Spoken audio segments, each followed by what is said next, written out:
Welcome to the Startempire Wire Founders Podcast, where we make entrepreneurial founders a top priority. Each episode features risk takers, business builders, community shapers, institutional and government supporters in our local startup ecosystem. Tune in weekly to hear all about what's happening with the movers and the shakers of Southern California's Inland Empire and beyond. All right, ladies and gentlemen, welcome back to another episode of the Founders Podcast. Today, we are with Terrance Stone of Young Visionaries. Terrance, thank you for joining us on the Founders Podcast. Tell us a little bit about who you are. First of all, I want to say thank you for just letting me be on your platform. I appreciate it. Don't take it lightly or anything like that. My name is Terrance Stone. I'm the founder, executive director of Young Visionaries Youth Leadership Academy. So we've been in the community for 21 years. We started in 2001, nice. Doing gang intervention and prevention for kids and things like that in the community, mentoring programs. Well, we'll talk about that, but that's who I am. Man, that's awesome. Okay, so where you come from? Did you grow up in this region? Tell us a little bit about your upbringing. Yeah, I actually grew up right across the freeway in the city of Pomona. I've been out here over 20 something years, but my original stomping grounds is I'm a proud Pomonian. Pomona, yeah. But I've been out here for quite some time, raised all my kids and now grandkids really out here in the Inland Empire. So yeah, so just being out here and then and also too, I was second generation gang member. Okay. And so now that. I want to let kids and people know that it doesn't matter your upbringing, where you were raised at, who raised you, that you can do whatever you want to do and be in life. Come on. All right. So this is going to give us a little bit of a background. Could you tell us about the Young Visionaries Leadership Academy that you're running right now? And like, what was the beginning of kind of you getting into, what was the creative spark behind everything you're doing today? Yeah, well, starting Young Visionaries, it was 2001, and really, I back then I just wanted to be a youth counselor. Okay. And so, and I remember, short story, I was driving shuttle buses over there by the Ontario airport, right? Yeah. And so, and at that time, I was going to Chaffey College. And so I'm super proud that I'm like, going to school and I got my little job. So I should have my little books like right by my seat as I'm driving a shuttle bus. And it wasn't for the airport. There was it was a parking ride next to the airport that I was working at. And so a white guy, I don't remember his name, that he seemed successful. He had a nice car and he got on my shuttle bus. And so he noticed, he was making conversation. He's a business guy. He said, "Hey, I see your books down there, and what are you going to school for?" I told him that I said, I was all proud, like, yeah, I want to be a youth counselor and work with kids and this, that. And he was like, yeah, well, that's pretty admirable of you, but you might not want to make no money because because but he basically was telling me that my mentality was a worker's mentality, basically. So as I'm driving this bus and he's still having conversation with me, and he said something that changed the direction really of my goals and my career and actually my life. Okay. He said, well, if you own the company, right, and it's a Monday morning and you don't feel like going to work and you have people doing the work, you don't have to go to work, but it still get done and you still get paid because you don't. And I said, that makes sense. Yes. So right. I went back to school, changed my major from sociology to business. Okay. Right? So then my mentality flipped. So I still work with kids, mentor. I'm a national certified gang intervention prevention specialist. So I still do that. But if I don't feel like coming to work Monday, I have 25 full-time paid staff, stuff will still get done. Right. Yes. I can direct them from any place I need to direct them from. So now when I'm working with kids, I contract with the San Bernardino County Probation. Okay. Right? So when I'm working with them and I'm doing gang intervention or mentoring or whatever I'm doing with them, always try to push them to that level too. Because I always ask kids when I encounter them, what's your name, your age, and your dream job? And the dream job question is important because even if they're in gangs, extremely violent, if they say, well, my dream job is, I want to be a mechanic. That's one thing that they would rather be doing besides gang banging. So I have some. Right. Man, that's good. With. And so I tell them, I like, look, if you want to fix cars, like instead of trying to be the employee, be the employer, own the business, basically. Yes, right. Yes. To that level, just like I was challenged that day to go to another level as well, though, too. Man, I love that. So how long were you ever like gang banging before? Yeah. Early on? Okay, so tell us about that. Give us a little bit of background. I count 15 years of gang banging, and that's because I know that it was 15 violent years in my life that I was actively, but I was really one of those kids that was raised in my neighborhood, been in there in my neighborhood. My second generation gang member, my biological father, he overdosed on heroin when I was 2. And my mother remarried when I was around 5 or 6 years old to one of the founders of the neighborhood that I was from. I'm not going to mention them. Anything, no, but absolutely. But I was second generation, so I've been in or around gangs for all my life, basically. So and also with that, 10 years incarceration. When I was 15 years old, I got 14 years in California Youth Authority, and then after that, by the time I was 22 years old, I was already in California State Prison as well, though, too. Wow. Yeah. So this is powerful because I see a lot of certifications behind you right now. And it looks like you're, like everything that I see right here, like what are those? What are all those behind you? Oh, you don't have to go through each one of them, but yeah, well, that's awesome. They're just awards and accommodations. I have over 300 or so awards there on this wall and this wall too that you can't as well, though, too. Then I have a trophy case back there as well. I don't want to move too much and mess my stuff up, but nice. Yeah. So we have stuff everywhere. Now I have 2 more offices as well too, and the walls. Okay. Well, but these are just being awarded in the community for doing the work that we do in the community. Yes. Young Visionaries. I was Man of the Year for the state. That's awesome. For 3 different senators and assembly people. I love it. This year, 2022, we got Nonprofit of the Year. Man, that's cool. Through the state, from the state of California. Then also too, we just got for the Inland Empire, they had an award show, and we got Nonprofit of the Year for the Inland Empire as well, though too. So we do pretty good on awards. It's so many, I don't want to but we have over 300 or so awards for doing the work that we've been doing over the years. Yeah, and we pretty heavily mentioned in the media as well too. So organization is Googleable now. It'll pop up if you put in either Terrance Stone, Young Visionaries. Yes. All our information will pop up as well too. That's awesome. Because I know I was, I was one of the people who I interviewed previously mentioned you, said, hey, you need to interview Terrance. And I was like, okay, I'm going to contact him. Yeah. Her name is Manal Iskander. I don't know if you know her. Mm-hmm. So she mentioned you. And I was already following you on Instagram. So I love what a powerful visual of the turnaround in your life. And then now you're dedicated to making change in other people's lives. So could you tell us a little bit more about Young Visionaries? Yeah, we're a nonprofit organization, 501c3. For 21 years, we work in that duration of time. We work with over 150,000 kids and community members, either through gang intervention.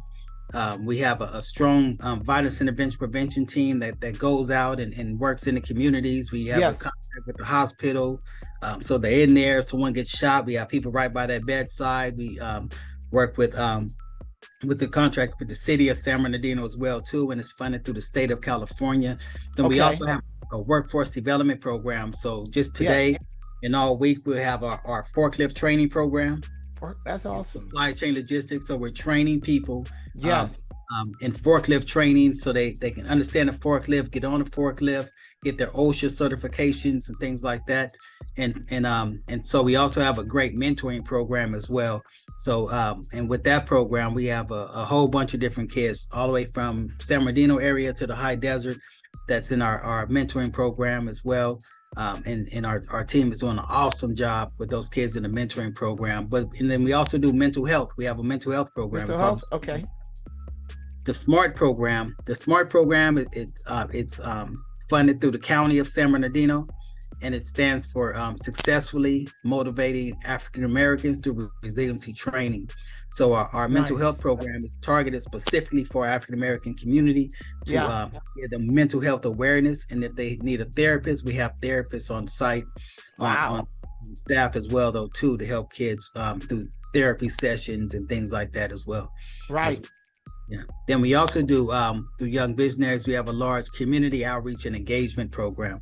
Okay. So I mentioned earlier, just last week, we had about 2,000 kids sign up for toys. The toys. November, we did Thanksgiving, so we had 1,000 turkeys. Thanksgiving, Harvest Fest. Before that, we had about 500 families sign up for Harvest Fest, so they got snacks and free food trucks and things like that. And going back to school, we did 10,000 backpacks this year. Nice. So we try to stay engaged in the community and do all these give back types of things.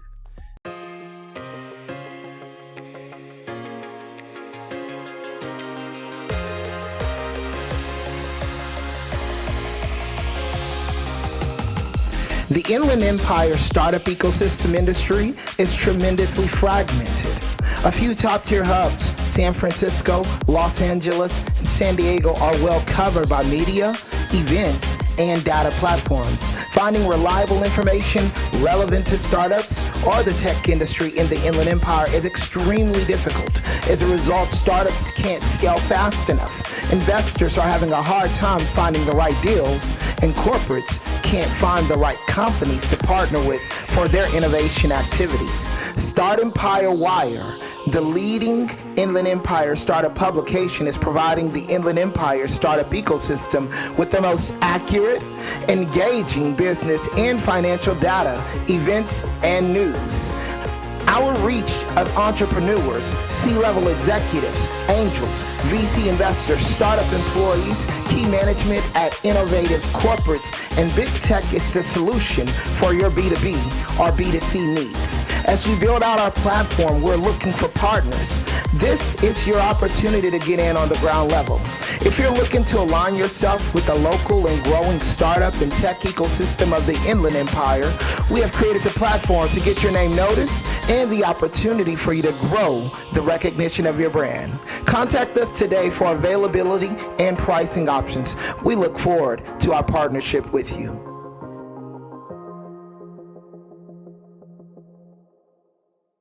I love it. I would like you to talk more about your mentorship. That sounds pretty amazing. What is that about? Yeah, we have our very structured mentoring program with our young people. So they're teaching like cognitive life skills. Also, I mentioned we have I'm familiar with Nick Cannon, his little brother Gabriel Cannon.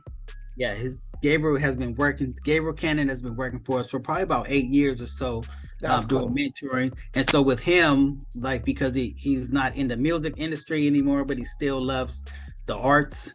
So they do creative arts with the kids. So they just actually, we have a commercial right now running on Spectrum TV with the kids. It's a COVID-19 commercial. And so Gabriel has filmed and edited with the kids and things like that. Got those kids on TV that's in the mentoring program. We all cognitive life skills. We do anger management with them, take them on field trips, things like that. So college campus tours and and sometimes Gabriel gets tickets from the Nickelodeon stuff from his brother. Oh yeah, yeah. Able to take kids out there to UCLA, USC football games, Rams games, things like that as well, though too. So we got some awesome group of people, and I try to let them utilize their talents. Another young man, Van Swan, is a singer. He just got back from I keep saying Amsterdam, but it's not. He was in Canada. Canada. Okay. So he was over there for a month. But even though the dedication from Van Swan, one of our mentors, even though he was on tour for a month singing, right, he still was doing online Zoom classes, mentoring with the kids, nice. Weekly and daily, even while he was over in Canada touring. We got some great people doing cool. Things like that. What does it take to become a mentor? What are the qualifications and what are the kind of like processes you put people through for that? Yeah, well, one is just first the application process. We try to make that real simple. It's just a link. You click it, bam, whole application is there. Well, really what we try to look for is people that have a really great heart for young people, because you can't put anybody in front of kids, Nope. Yeah. Well, I'll get phone calls. They're like, hey man, remember me? We went to school together. I just need a job. I like, if you need a job, this is not where you not should the be. Place. Because if you need a job, go to Amazon, That's but right. But if you want to work with young people, change lives, things like that, the Young Visionaries is a place for you. So those are the type of things that we look for in our mentors. It's not, you don't need a lot of education. You just need to love people and kids and community, and we can work with you from there. I love it. So Young Visionaries, what year again did you guys start? 2001. 2001. And in that initial formation, what were the first things you were offering versus today? Yeah, well, back then, we were only offering gang intervention, right? Okay. That's all I knew, right. I knew how to go out and communicate and talk to people that have been in that lifestyle and things like that. Yeah. And so in doing that as well, what I did and what we did, we learned to put together positive youth development programs. So now we can do mentoring and we can do cognitive life skills and have mental health programs and workforce development programs and large community outreach and engagement programs and things like that. But we still do gang intervention, but that's one of the smallest programs that we have now because all the other needs in the community has really outgrown. Bigger. I could see that natural outgrowth. You guys, started with the gang intervention and then you moved on to like the cognitive. I would like to know a little bit more about the cognitive, the life skills. Yeah. Well, cognitive life skills, it's just some of those basic life skills that kids for some reason don't have anymore, right. And it's basic stuff, how to conduct yourself around different groups of people, how to communicate with different groups of people, even how to tie a tie for the young men. How to tie a tie, yes. Or how to, how to get your finances in order and things like that. What is checkbooks and things like that. It's just things that they really don't teach in school. That's but true. These cognitive life skills would have our kids that you can say that are off the chain to be able to settle down and work in some of these school type or structure type environments and things like that, and also to excel in them because we always want our young people not just to be good but to be great. Right. No, because there's a lot of energy in young people. They just have so much energy, and to direct that energy in the proper place, that's so huge. That's important. Okay. So you guys moved from the cognitive life skills to the mentorship. What was the progression? Well, the progression we have from gang intervention and then mentoring, but then all of that cognitive life skills, all of that stuff is kind of part of that. And so then after that, we had we used to have a runaway homeless youth shelter in the city of San Bernardino. So then we got into housing youth. Right? Yes. And, wow. That's awesome. That was a federally funded program right there. It was, I think it was called Visionary Homes. Visionary Homes. Okay. And so we had a lot of success stories with those kids. We even had one young lady, she was being human trafficked. We were able to help her escape her pimp awesome. in another state, away from him, because everywhere she goes, she would find him. I used to go to the shelter and let him pull up over here. Not gonna happen. To be able to get her out of state. And then also too, a lot of kids that they didn't have a place to go. We had a great relationship with Job Corps, and they do housing as well too, so you can go to school and live on campus. So we're able to help them navigate that situation, so kids can stay in school and have a stable living situation with Job Corps. And also too, a lot of reunification with families as well. So we got kids back home to their families, just with the case managers we assign them to, and just sitting down, having them sit down with the case manager and try to figure out what's the problem. And usually the problem is small. It's just that no one's listening to the problem or to the solution.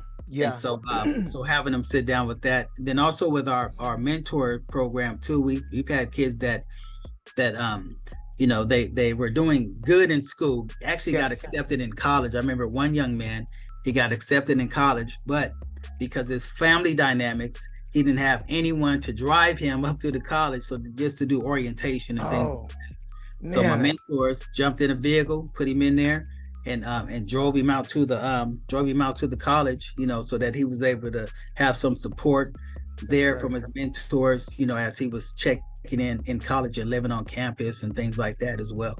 So so it's just a plethora of different things. I'm very proud of our team. No, and that's amazing, because they get to see positive examples of people actually being there for them. Man, that's huge. And you guys look like them as well though too. So and look like them as well too, right? Yeah, absolutely. No, and I could tell you that, the people who were there for me when, I was growing up would actually, they made a huge difference in my life. I'm not going to go into my whole life story, but I had times where my mom was a single mom. She was in jail, she was in jail. I was, at home by myself.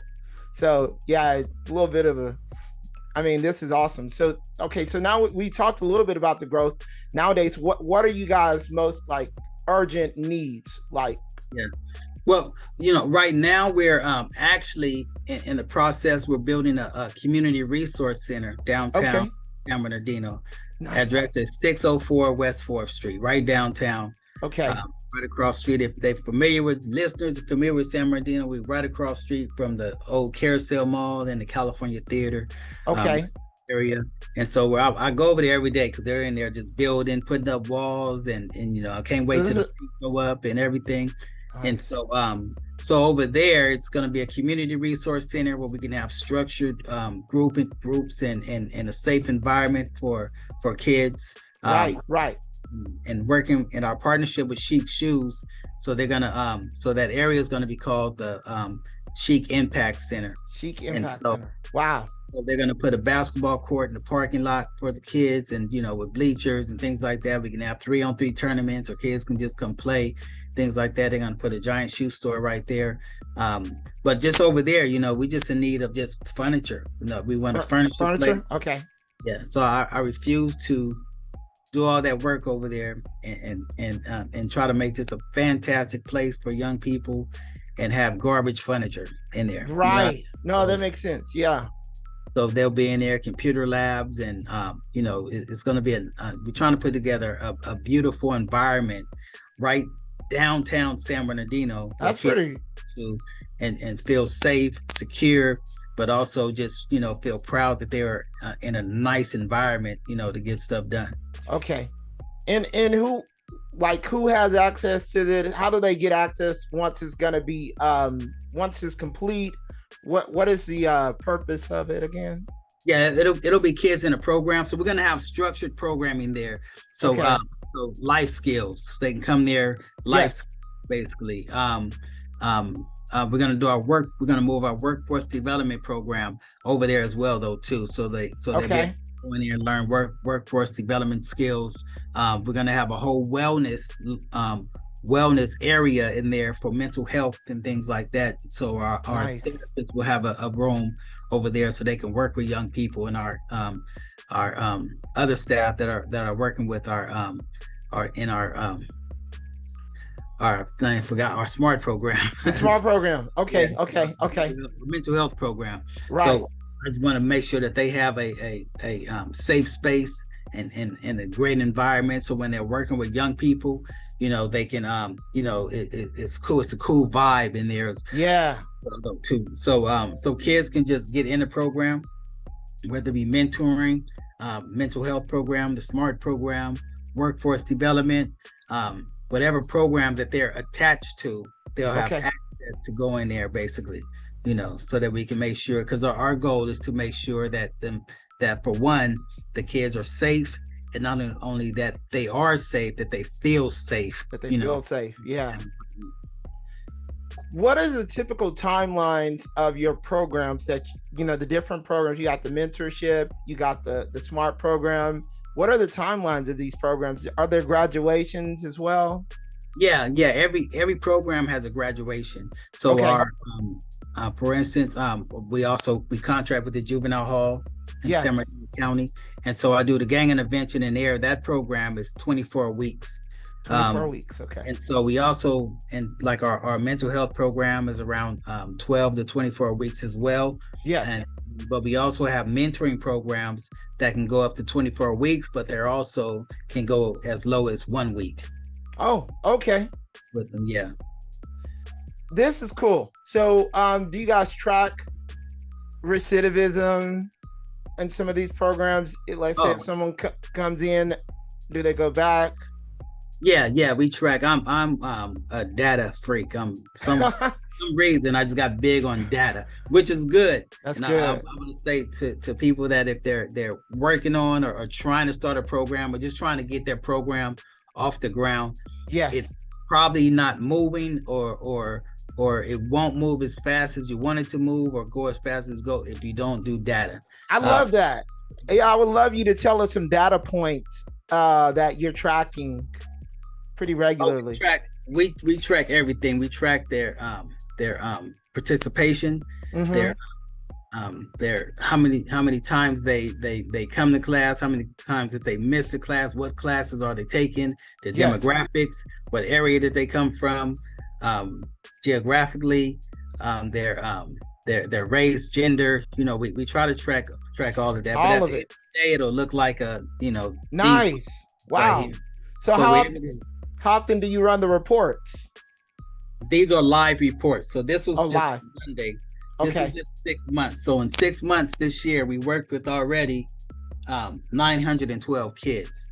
And that's not including the outreach, like the giveaways and things like that. This is direct service, kid in front of you, working with young people. So we track this and we go over this. So this number changes every week. They have to because all week they put it in their data. So we made that our data live so that that's for one, good. I can see it, so I don't have to wait till the last minute to try to figure out what they've been doing. Right. And it's individually tracked by program. So we have mental health program, mentoring, academics and support, employment development, violence intervention and prevention, then also outreach and community engagement, people just going out talking to people and things like that. And so with that, so like the biggest one over here is of course outreach. So you have this big, so that's the people going out just talking to people and things like that. So that's probably half of it, and then it would go into like our mental health programs. So we can track that by service. What I just told you was the individual services, but I can also track that by each individual staff member as well, though, too, to see what staff members are performing and which ones are not performing. Right. So just things like that. So, and this is live. So every Monday we go over this as a group. So we can see that's like so who's good. not doing what and who's doing what, and we try to Make celebrate adjustments. that. We can make adjustments and see like how come you only talk to or seen 3 people all week. That's good, man. That's really good. It would outreach be similar, like would the program you told me about, the Winter Wonderland, would that be considered outreach as well? Yeah, but we don't track that with this tracker. Okay. It would really just, this whole thing will be blue. Okay. because it is way too many. We had almost 2,000 people sign up for just that event. You know what I mean? So this is just individuals. This is 912 people. Okay. So even like the backpack, we had 10,000 individuals that received backpacks. We have a whole nother tracker just for that. That's just critical outreach and community engagement. So that's a whole different hybrid. You know. Wow. Okay. Man, that's good. What are some of the other needs? You mentioned the furniture, and then we got into the conversation about the data. But what other needs would you say you guys currently have with young visionaries? Well, I think one is just with every community-based or nonprofit organization, is just ongoing funding. You know, we're always all fighting and trying to position ourselves for funding, because the goal is to stay alive. I've seen a lot of good programs die on the vine because of funding. You know what I mean? So and they did great work though too. You know, I was like, man, that was a great program. They did great work, but because one reason or another, you know, I don't know their reasons. I didn't even ask. I was just like, whoa, I hope they don't happen to me. But but they just died on the vine, because I know one of the things is just trying to be sustainable. You know what I mean? So you want to keep your programs sustainable. So so with me, I'm, you know, like I'm appreciative but never satisfied, right? Because once you get satisfied, be like, okay, we got a little bit of funding, now we can rest. You know, I tell people we work harder when we have funding, you know, because it's harder working harder with no funding. You know what I mean? Because then you start doing stuff, cutting corners, and start probably even doing scandalous stuff, because you're trying to figure it out, you know. So while you're comfortable, get uncomfortable and just start trying to bring in funding for your programs, things like that. So when we have funding, we work harder to sustain funding. That actually is good advice for businesses all across the board, right? That's really good. At this point, what will be your next two goals, like short-term goals in the next 2 months for young visionaries? I think one is expanding. I've been having a lot of offers really to expand in outside the county and state. And so so right now it's just figuring out how to go there but still make it sustainable. You know, like in Atlanta, like they want us in Atlanta, but when I start talking about funding, you know, they want us to bring, I can't bring California money to Atlanta. Atlanta.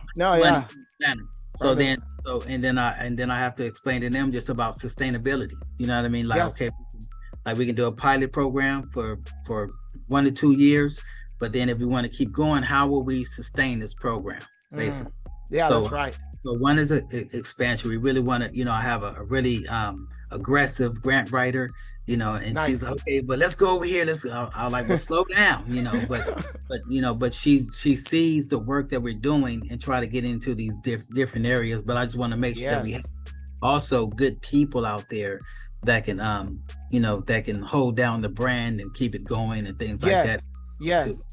Well, and I would say, would you consider that one of the top issues, like kind of like getting the best people if you're trying to expand to another location? I mean, outside of funding, obviously. Yeah, most definitely, because the wrong people can break down your whole situation. You know what I mean? You could be doing a great job. I tell my staff all the time, is like, if you have on a shirt with a Young Visionary logo on there and you do something wrong, they're gonna say Terrance. You know, they probably not even mention you. They're gonna say Terrance and Young Visionaries be messing up. And it's probably one person that, you know, that we probably have to let go or whatever. Right. So that, you know, that's the main thing. I'd rather have 10 great people than 100 mediocre people, because that 100 mediocre people will tear your situation down. Man, that's a word. So ATL is first, kind of like first short-term goal, and then what's the next one? We've been talking to Atlanta, Texas. Okay. A few different states have Arizona, even Nevada as well, though, too. A few different states, but my conversation with them was always sustainability. You know, you bring us out here, how is this area going to sustain this program? Like, we'll do the work. Right. Right. How are you going to help to sustain this program in that area? Yes. Okay. So what about your long-term future goals? 3 years, 5 years, and 10 years specifically? I think in those time frames, expansion is most definitely on the horizon. So we will be there. So now it's just setting up long-term planning and goal setting so that we could be sustainable, basically. Yes. I also know that if I rely on Atlanta to get us sustainable, it's not going to happen. So I have to go out there and figure out where's the funding. How do we get continuous funding here and get sustainable in all of those states? I'm also working on a book as well too. Okay, what's that? What is that? And when is that gonna be out? I don't even have a deadline for that yet. That's one of my things I got to work on. I've been working on it for a while. It's a big thing. It's gonna be not just a autobiography, but I wanted to deal with mental health and things like that, and help kids with trauma informed care. Yes. And things as well too, because as people, I was going to say Black people, but I think all people. No, yeah, you're right.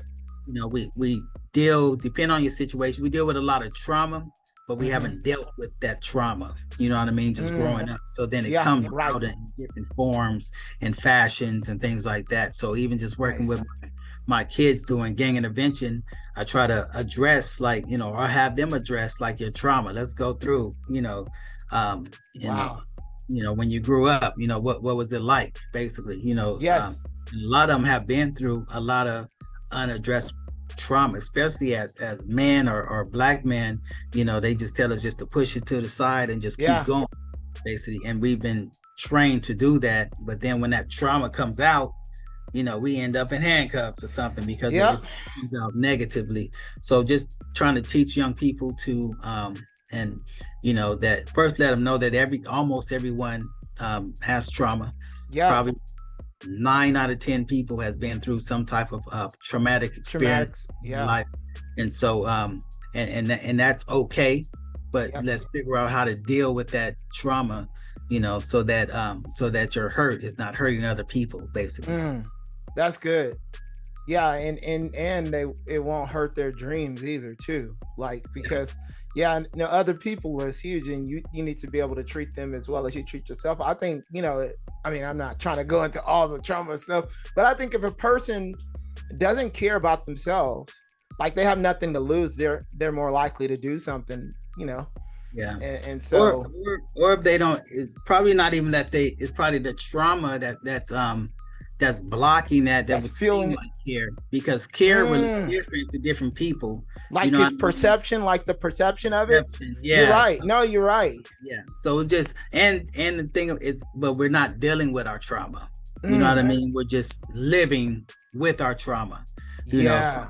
So that's why when I talk about our mental health programs, that's why it's very important, because our kids, especially in the San Bernardino area, high desert area, have been through a lot of trauma that's not even dealt with, and it could be small things that could be traumatizing to them. Yeah, and stuff will trigger that. I went through a training, and when the presenter, he was like, okay, well, think of your best friend, right?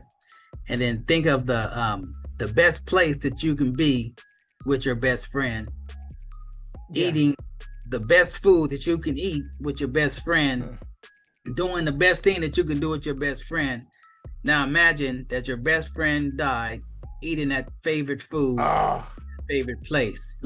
So then whenever you probably smell that food or be in that place, that would trigger, some type of emotion in you, because because that's that trauma that haven't been dealt with. So every time you smell, if you had trauma with your mother, but she cooked amazing spaghetti, you know what I mean? Right. No, you're smell spaghetti. Now you're you don't even know why you sad. You know what I mean? It gets so complex. And you guys have counselors on hand, right? So, we actually have therapists on hand. Therapists. So that's good. Yeah, so we working with, I'm working on a book that can help to just, in a kind of cool way, Yeah. try to, so they can understand, like, man, I got some trauma that I haven't dealt with, basically, It's so gonna be that's life changing, man. Let so me that's know the when that's goal. out. Yeah. I'm gonna call you, put me back on the podcast. Come on. Be waving that puppy. Yeah. I So, love the theme of it. Like, I want to read it right now. Honestly. so that's what I want to do. Just help our people just deal with some of the trauma that they have. And I have a lot of trauma. I feel you. Yeah, I same. didn't even know I had a rough childhood till I said it. Look, because it seemed good. Because my community, I didn't know I was poor because everybody had the same thing. You know what I mean? So we didn't seem poor. We just knew everybody had the same thing in the whole apartment building, or when we moved into houses and things like that. Yeah. So but and trauma comes in different ways. Okay. And abuse come in different ways and things like. But we just have to figure out how to deal with it, get past it, so that we're not being triggered and not knowing that we're being triggered. But can you give us maybe before we get into the final question, can you give us like maybe a few examples of like, or not even a few, you can just give us like one or two of like someone who's been going through the mental health program, you've seen some differences, some change? Yeah. We have a fantastic our mental health providers. They've been we've been doing a mental health program since 2013, funded through the county of San Bernardino, and some of the kids basically just and that's they mostly work with kids. They do parenting classes as well, but they work mostly with kids, and just some of those kids, just getting them through their trauma. It's so many stories. I'm just trying to grasp, they're all just floating around up in here. But they have because I don't do, we have mental health specialists that work with those kids. A big group of young people, headed up by Amanda Van. She just got married, Amanda Van Ariala, I think now.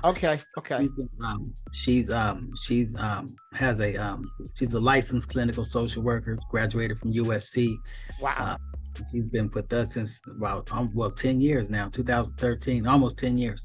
And so and just some of the I can't even think of some of the it's all right. We could probably have her talk about it on the podcast, a future podcast. She would love to do that, because she'd be talking more than me. She'll kill the interview. That's awesome. She has all the stories basically.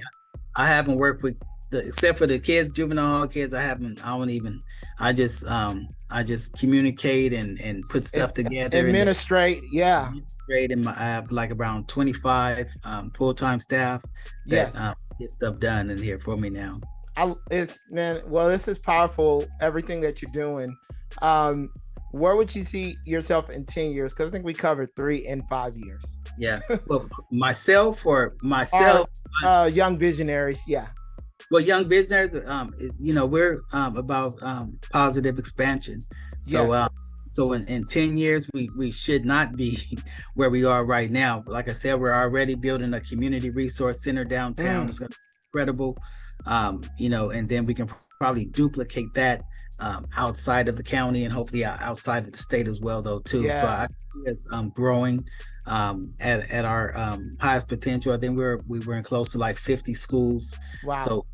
So that's how we do it. We just contract with districts and school districts and things like that, and work with the kids, because it's easier to get them, to work with them like that, or get kids into groups sometime. It's like an after school program or no, we're working on the after school program now with this community resource center, but we're like in school. So nice. Actually pull kids out of class. Wow. To go in our programs and things like that. And that's cool. And we do a lot of behavior modification type programs. So so the kids, sometimes they off the chain, and we just come once a week and so it's like the kids in detention. Well, no, not detention. Like, not detention. Okay. But we'll just come and work with them. So just pull them out of class for 1 hour, one of the classes, and then in group settings, and we just work with them. But it's not detention. It's like far from that. Okay. Pizza and all kinds of stuff. Oh, come on. I know 10 years is a long shot too. 10 years is way out there. Yeah, but we're you know what, we're prepared for it though. We have a great team, great board of directors. So we're prepared for 10 years. For 10 years out, so it's like no problem. But me personally, hopefully I would just be, I do a lot of speaking engagements, so hopefully I'll be doing book tours and things like that. Still doing the speaking engagements, going out of town. I train internationally on games. So just just getting more into doing that. Yeah, no, I could see that. So Terrance, where would people be able to find you online, offline? This is a final question. Where can people get in touch with you if they want to get involved from the side of either donations, or if they know kids who they want to be in your program, or if they want to volunteer to be a mentor, all of that, all the above? Well, first they can go to our website. It's yvyla-ie.org. And you can get all the information right there. If they want to, they can send me an email, tstone@yvyla-ie.org. If they want to fill out a job application or a volunteer application and things like that as well too. And we have Facebook, Young Visionaries, Facebook, Young Visionaries Youth Leadership Academy. Then we also have our Instagram, Young Visionaries _IE, and TikTok, everything. We try to get on all the social media platforms under Young Visionaries. But they can just look us up and follow us. We always get my followers up. Come on. Awesome. So I really appreciate you for coming on this interview, Terrance. This has been amazing. And thank you for all that you're doing in the community. I mean, you guys are really, you're actually killing it. Is there any final thing you want to say to our audience? Yeah, I just want to say, first off, thank you for tuning in on this amazing podcast. And if any way, if you can support Young Visionaries, please do. We are a true community-based organization. We stay very structured, and our one goal is just to see our community succeed as a whole, operate as a healthy community, and see our kids flourish and grow, and just see our young people succeed. We believe that it doesn't matter where you come from, who your parents are, or who raised you, or what environment you live in. You can be that rose that grow out the concrete. And you can be that beautiful thing that people can see from far away. Awesome. I really appreciate it. Ladies and gentlemen, you've been listening to another episode of the Founders Podcast. We're appreciative of our guest, Terrance, for coming on. If you are watching this on YouTube, just make sure you do the YouTube stuff. Click the bell, like us, subscribe, all of that. Share this with somebody 2 or 3 people. And if you want to get on the Founders Podcast, go to pod.startempirewire.com. We're looking for more leaders in the community who are doing great things for the Inland Empire, similar to what Terrance is doing. And once again, thank you for tuning in to the Founders Podcast. Peace.